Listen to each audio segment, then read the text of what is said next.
દિવસ પવિત્ર મહાશિવરાત્રી અહીંયા આશ્રમમાં આવો સરસ મજાનો ઉત્સવ પૂજ્ય કમલેશ્વર બાપુ અને સાથીદારોએ દર વર્ષની જેમ મહેનત કરીને આટલું આયોજન કર્યું. એક વાતનો આપણને દુઃખ છે કે આપણા ગામનો એક યુવાન દેશને માટે ભાઈ શ્રી દેવાભાઈ આજાભાઈ પરમાર એને પોતાની જિંદગીની આહુતિ આપી. ભારે દુઃખદ કહેવાય, પણ દેશની સરહદે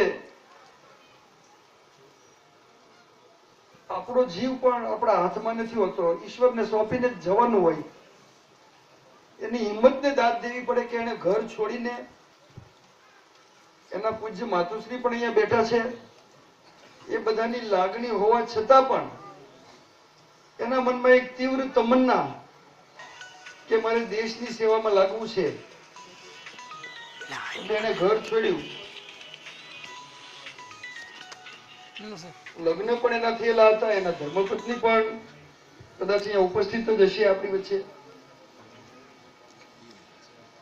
બહુ કપરું કામ છે, ઘર છોડીને આવી રીતે સરહદ ઉપર જવું એ કપરું કામ છે.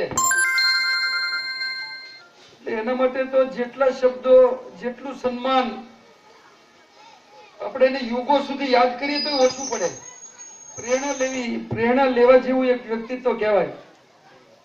અને એના કારણે આપણે આઝાદીનું ફળ ભોગવી રહ્યા છીએ.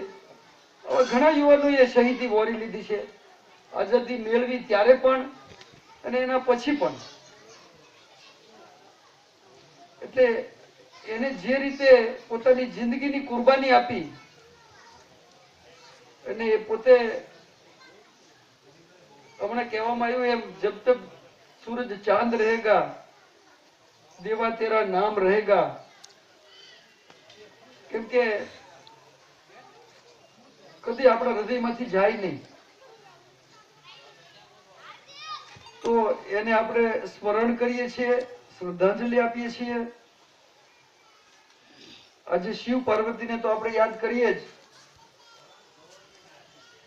હમણાં જ અહીંયા વિશાળ આ સમુદાય, આટલા બધા મહેમાનો દૂર દૂરથી, કોઈ મુંબઈથી, કોઈ સુરતથી, ગામડાઓમાંથી, ભાવનગર